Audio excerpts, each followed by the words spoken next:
In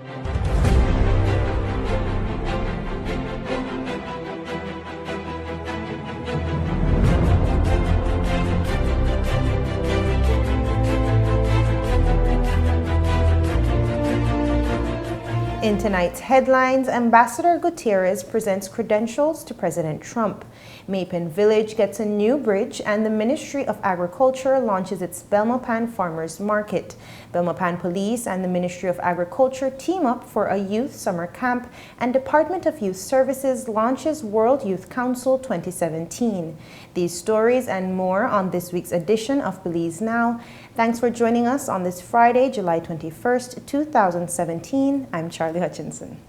His Excellency Francisco Daniel Gutierrez presented his letters of credence to the President of the United States of America at the White House, thus making him the 10th Ambassador of Belize to the United States of America.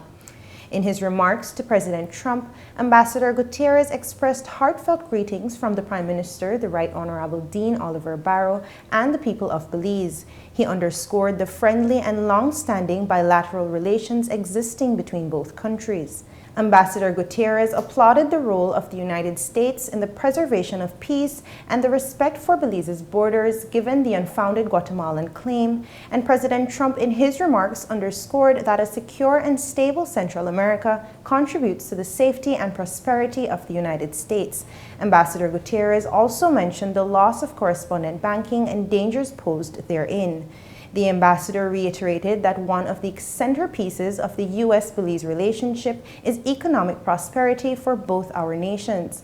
He placed emphasis on our common goal in the fight against the threat of transnational organized crime and Belize's commitment to do its part to prevent the spread of this scourge. Ambassador Gutierrez takes over from His Excellency Patrick Andrews, who is now the new Chief Executive Officer of the Ministry of Foreign Affairs of Belize. For some time now, residents of the village of Maypen have had to confront undesirable and at times unsafe conditions to get in and out of their village.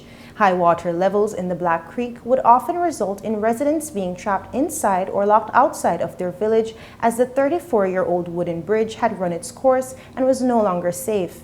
Residents of Maypen now have cause for peace of mind and even celebration, as a new all-weather metal bridge has been constructed. Andrew Pitts tells us more.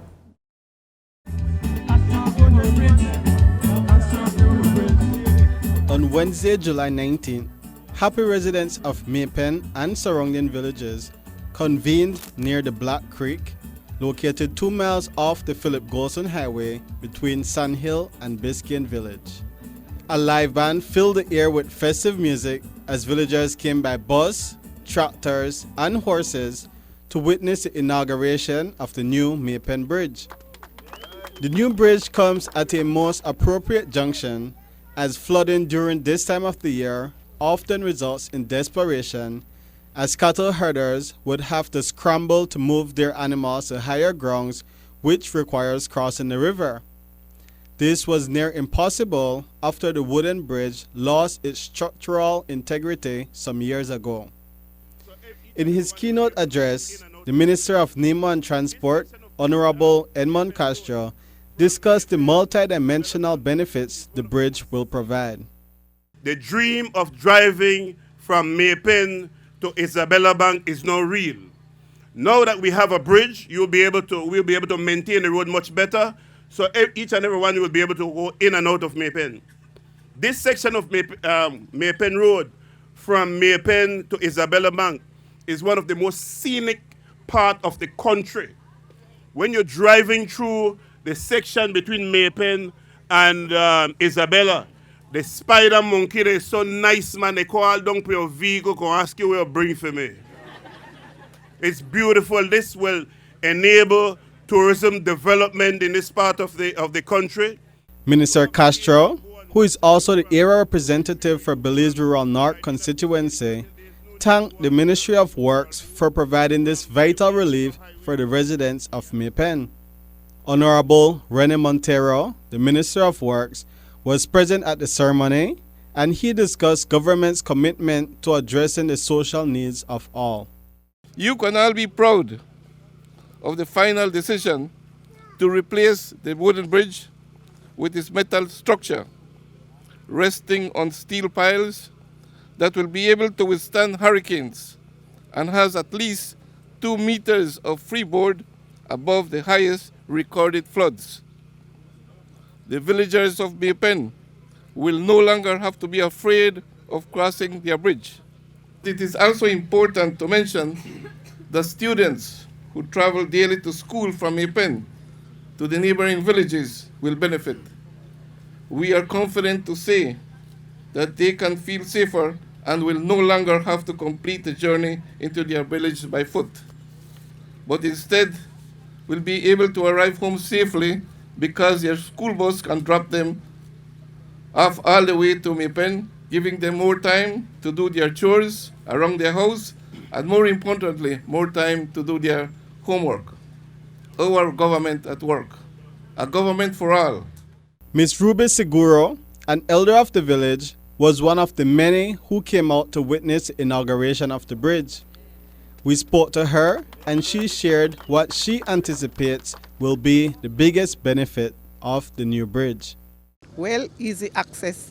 Everybody could just drive across and you don't have to have no scary experience getting here by Black Creek, pregnant, no door if you cross, no bridge for cross. Sometimes we used to come right here and turn back and go back all the way out by Biscayne, by the roadside and sleep, and then come back next day morning. Miss Carolee Mavitt lived in Maypen for 12 years but had to relocate after high water levels threatened her home. She came to the ceremony to see the new bridge for herself. She shared her thoughts. How big of an impact will this new bridge be for the residents of Maypen? Huge, because you don't have to know it's going to be easier to come in, and for example coming off the bus in out by the roadside and you're coming in, you don't have to have that worry that when I get to the creek I can't cross. So that helped a lot. In the vote of thanks, Miss Olivia Moody, a past cheerleader from Maypen, expressed her appreciation for finally seeing a new bridge for the village after decades of lobbying. Again, special thanks go to our ministers. Mr. Montero doing a good job for us. Thank you. We will, as Mr. Edmond said, that we lebe to PUP, we never get it. No, you give it to us. So we have to give you a great, great thank you. The structure was donated by the U.S. Army Southern Command and installed by the Ministry of Works at a cost of just over $256,000. The bridge sits 2 meters above the highest recorded water level in the area and has a projected lifespan of 100 years. Certainly a cause for celebration. For Belize Now, I am Andrew Pitts. Earlier this year, we featured the National Agriculture and Trade Show grounds in Belmopan, where the Ministry of Agriculture has made millions of dollars in infrastructural improvements. This week, we visited the grounds to learn about a new initiative being implemented by the ministry. Here's more on this. Annually, thousands are drawn to the showgrounds in Belmopan for the National Agriculture and Trade Show to enjoy reduced rates and offers on commercial and agricultural products. Other than the 3 days during which the event is hosted, the grounds are hardly utilized, but the Ministry of Agriculture has plans in store. Mr. Gary Ramirez, coordinator at the National Agriculture and Trade Show grounds, told us more about this. As you know, the Ministry of Agriculture over the last few years have been working very diligently in maximizing the use of the National Agriculture and Trade Show grounds outside of the national event itself. So over the last few months we have developed what we hope will become a farmers market, a weekend farmers market for the Belmopan and surrounding areas, which opens in about a week and a half. If you, for example, work a regular Monday to Friday 8 to 5 job, it's very difficult to get to the market when that market is available. So we are hoping that we will be able to attract a large number of people to use the facility. Ramirez detailed what patrons to the new weekend market can expect. The facility will offer a wide range of produce, including fresh and imported produce, dry goods, There will be prepared foods in terms of our food court, natural juices. Some of the amenities will include, of course, the access to secure parking on the grounds, large clean restroom facility. So we really want to invite people that live in this area to be able to use the facility, particularly on weekends. Our garden and nurseries will be operational, so you'll be able to buy plants, and those will include vegetable seedlings as well as ornamental plants and fruit trees. So it's a different type of market. It's a more wholesome market, and we hope that people will enjoy it. Along with better prices, the market will offer a unique opportunity for engagement between farmers and shoppers. What this really gives us is an opportunity for you to be able to communicate with the farmers, to understand some of the difficulty that they face. But again, we also want the farmers to understand what are some of the concerns that the consumer have. If you look at the rest of the country, there's no else in the country that offer that type of product where you could put consumer and farmers in the same environment and really have them engage in conversation. And what we hope to come out of it is clearly better quality product. The farmers will understand what the consumers want. If there's a difficulty with the quality of tomatoes, the consumer will be able to transmit that information to the farmers. The farmers then take that information, work on doing a better job of what they produce, how they produce it, how they package it, and how they get it to the consumer. The weekend market is also meant to be a one-stop for the entire family. We are putting in things like Kids Park and a few other attractions. Really, what we want to do is to build a unique type of environment for people shopping for produce, that you just don't come pick up the produce and leave, but you'll be able to come have breakfast in the morning while the kids are playing, then the parents or the mom gets to shop. Visitors to the farmers market can expect to find products from 9 groups that will have access to approximately 150 stalls.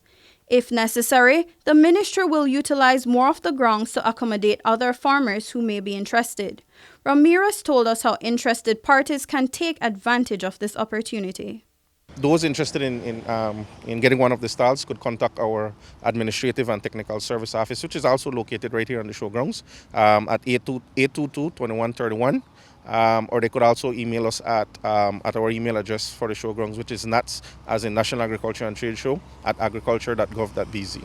If you're a resident of Belmopan or surrounding areas, or just passing through the capital city, be sure to stop by the weekend farmers market at the National Agriculture and Trade Show grounds, Saturdays and Sundays, to enjoy great prices, good food, and family.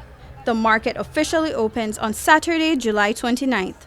For Belize Now, I am Janelle Mencias. On Saturday, August 5th, visitors to the market can also enjoy zip lining and a kids' rodeo. After the break, more stories. Stay with us.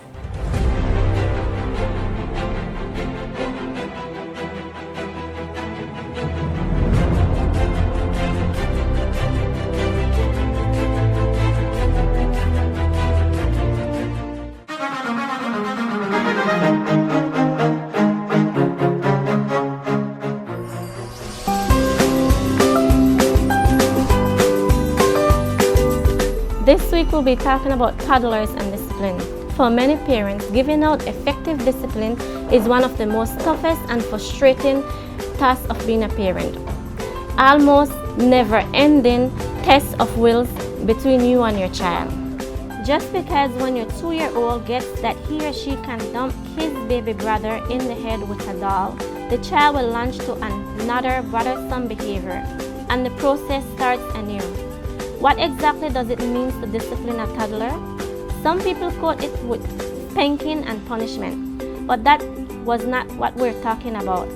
Discipline is about setting rules and stop your little one for engaging in behavior that aggressively, hitting and biting, dangerous, running out the streets, and inappropriate throwing food. It's also about following through with consequences when he or she breaks the rules. Over the next few weeks, you'll be learning about some strategies that can help you set limits and stop bad behavior. This message was brought to you by NCFC and Special Envoy for Women and Children. The new Belize City Civic Center is taking shape at the foot of the Balkan Bridge and is expected to be completed by December 2017. This multi-purpose mega facility will boast an air-conditioned interior with a seating capacity of 4,500, a FIBA-certified wooden main court and 3 practice courts, offices, media boxes, and multiple locker rooms, another basketball court with 24-hour access to the public, and parking for 200 vehicles.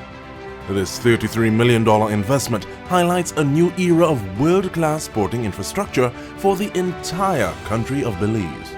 The government of Belize, moving Belize forward.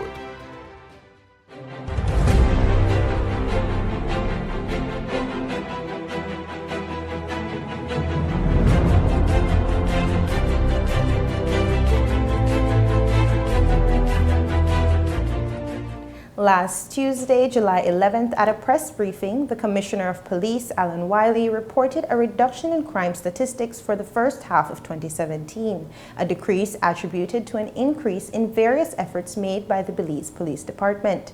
In Belmopan, one such initiative between the Police Department and the Ministry of Agriculture is targeting at-risk youths in the community. Janelle Mencias tells us more. It's summertime again and school's out, which means tons of free time for children and youths in our community. However, parents can look forward to various programs to keep their children engaged during this time in which there is a hike in petty crimes among young people. For this reason, the Belmopan Police Department is partnering with the Ministry of Agriculture for its annual Youth Engaged in Agriculture summer program. Officer Commanding Belmopan, Senior Superintendent Howell Gillett, told us how the program, which is in its second year, came to life. 2015, we had crime issues in the surrounding villages near to Belmopan, and we thought that maybe the reason was that kids needed an alternative to crime. So it was then that I approached the CEO, Mr. Jose Alpuche, with the idea of having kids involved in farming, and he was really savvy. Immediately he agreed, and last year we held the first Youth Engaged in Agriculture where some 75 kids were involved in the program. In its first year, the reception was overwhelming, so much so that some applicants had to be turned away as the program can only cater for a particular number of participants due to a limited budget. The OC highlighted the importance of such a program. Engaging young people highly at this, between that formative age which we have chosen between 9 and 15, we believe by experience, by what we've seen in our area, we could well lower crime just by that high engagement between the police and the young people. If we want to seriously deliver young people into productive adults, we have to give them that opportunity in life. So we thought this necessary, and this, according to the current CEO, Mr. Alpuche, this will be an annual thing. So we will continue to do this to assist young people. Chief Agriculture Officer in the Ministry of Agriculture, Mr. Andrew Harrison, told us how the ministry will be involved. We bring facilitators depending on the subject, on the topic, and they will show the participant, the children, the processes of doing something. It's for them to see and also to see the end product. On some instances, they can participate, especially in the garden, where they can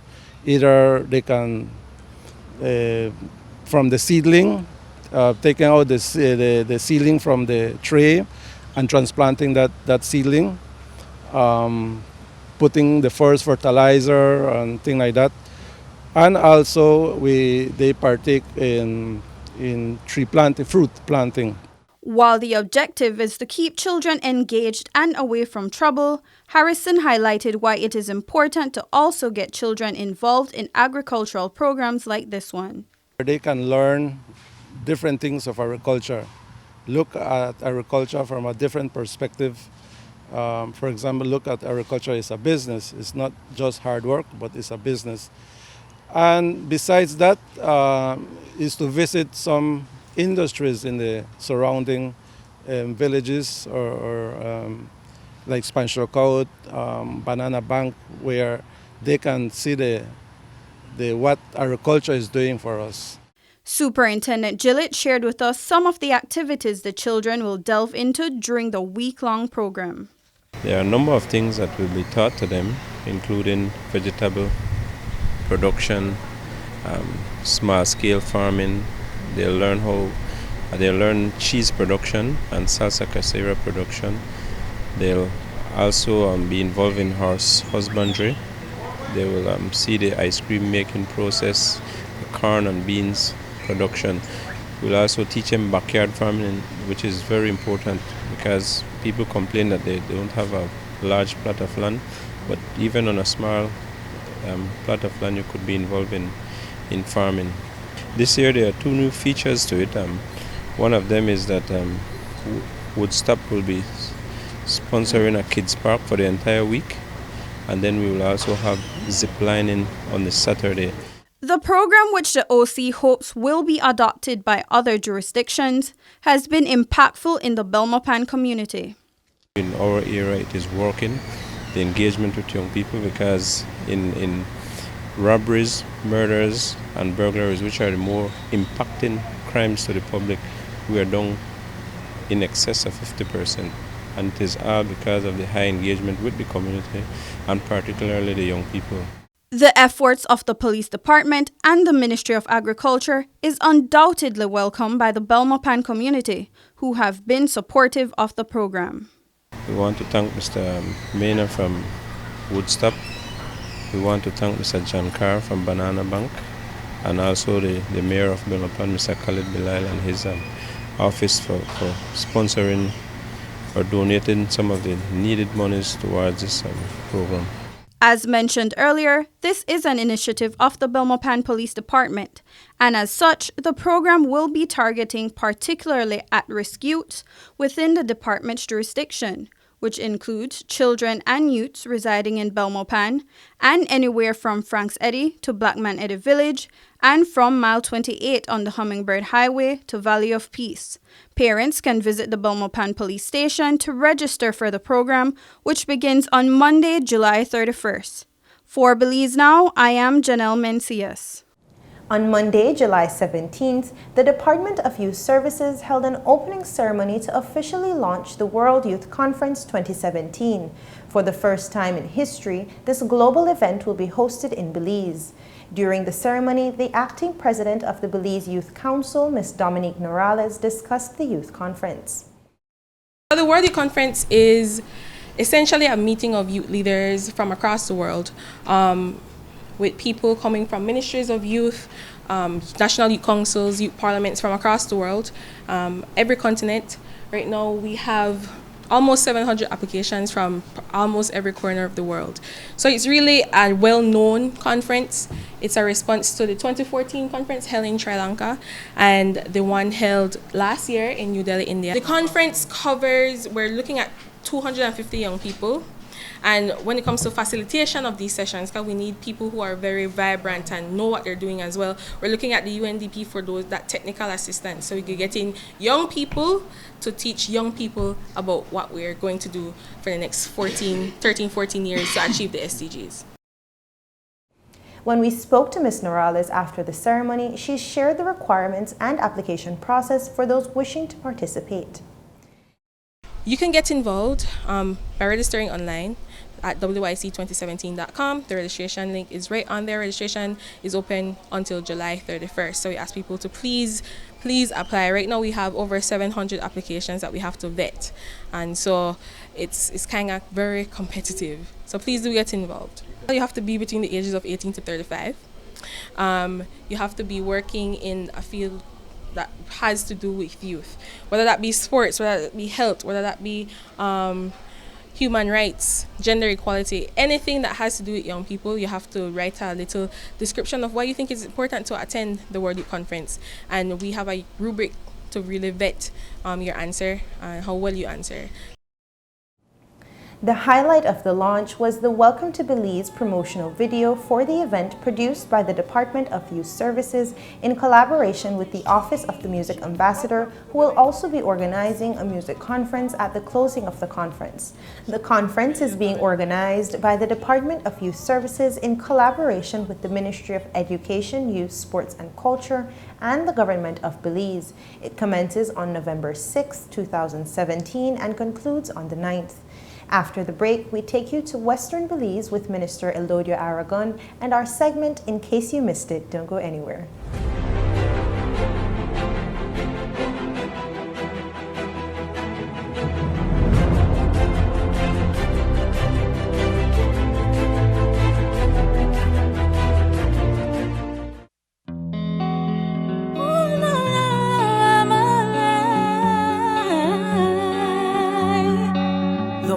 Is changing. Welcome to Belize. Nobody will ever stop my heart from loving. Bienvenidos a Belize. Let's keep growing. Don't let the struggles get you down. Recibe lumutiku Belize. We are golden. We Tohokre kulunik adin setenamit Belize. gotta get stronger. We can get Welcome to Belize. negativity no longer. Then we Welcome to Belize. For the first time in the Western Hemisphere, the World Youth Conference is coming, and it's all happening in Belize. The Department of Youth Services under the Ministry of Education, Youth, Sports and Culture, alongside the Government of Belize, will be hosting WYC 17 under the theme Globally Running to 2030, Becoming Sustainably Strong from November 6th through the 9th, 2017 at the Ramada Hotel in Belize City. This conference convenes young leaders from around the world as we see how we can tackle the Sustainable Development Goals by 2030. See you in Belize. Join us in Belize for the World Youth Conference 2017. We gotta keep moving, gotta get stronger. We can't give in to the negativity no longer. The Philip Goldson Highway between Belize City and the Philip Goldson International Airport is getting a major facelift to the tune of $31.5 million. Section B of the highway upgrading project between Hallover Bridge and the Buttonwood Bay Boulevard roundabout is underway at an investment of $21 million. Works consist of the full rehabilitation of the road to paved standard, which includes the widening of the road to 4 lanes, lined sidewalks and drains, wide shoulders, median and parking plus a bus lane at designated sections of the road. LED road lighting will be installed along with road safety features such as signs, reflectors and road markings. The project will also facilitate in the improvement of underground infrastructure for the public utility companies. The Government of Belize, moving Belize forward.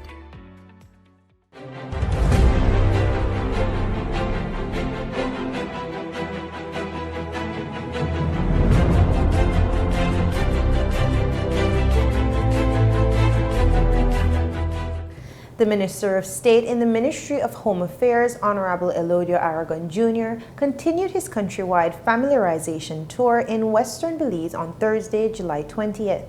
The minister visited the San Ignacio police station as well as substations within the jurisdiction. Honorable Aragon discussed his objectives for the day. It gives me an opportunity to come out here physically, look at what is on the ground in terms of the conditions of our police substations, look at the police station in San Ignacio, get a tour of the various areas and how big they have grown, get a clear understanding from speaking with fellow officers out there, old colleagues, and the new police that are out there, listening to their experiences, looking at what are some of their challenges. Minister Aragon also expressed his content in the work of the men and women of the Western Formation. I know the strength has grown a lot here in Cayo, but there is also a lot of responsibilities that have also grown over the time. I do think that they are doing a good job, like I mentioned earlier, and definitely we are going to continue to support that process. Commander for the Western Region, Superintendent Andrew Ramirez, also shared his delight in the minister's visit and the importance of such consultation. I'm glad that he took out the time out to to do a physical inspection of the substation that we have had. He also took the time to see some of the hot areas, referred to as hot areas. We know that 2 weeks ago we had a serious incident within our midst, and the minister being the person responsible for police, saw the risks and the challenges that we continuously face in these areas. The tour concluded in Benque Viejo del Carmen today, where the minister visited the Benque Formation. The minister commenced his tour in the Orange Walk district in May 2017. The 2016-2017 World Customs Organization WCO Japan Career Development Program came to a close on Friday, July 14, 2017 at the WCO headquarters, where 10 customs officials from around the globe graduated from the program. For the first time in history, a Belizean customs officer, Ms. Therese Martinez, graduated from the 10-month program based in Brussels. Ms. Martinez dedicated her time at the WCO, specializing in facilitation as a professional associate under the Compliance and Facilitation Directorate. She participated in 4 WCO missions abroad, which included trips to Pakistan, Nigeria, Guatemala, and the Netherlands. Ms. Martinez presented a final paper on the themes of trade facilitation and security to the Secretary General of the WCO, Dr. Cunio Mikuria. The government of Belize and the Embassy of Belize in Brussels congratulate Ms. Therese Martinez on her accomplishment and wish her all the best in her career back in Belize. And that's it for this edition of Belize Now. If you want to provide feedback or send in your comments, please feel free to email us at info@pressoffice.gov.bz or visit our Facebook page and let us know what you think. We look forward to hearing from you. Have a great week. Until next time.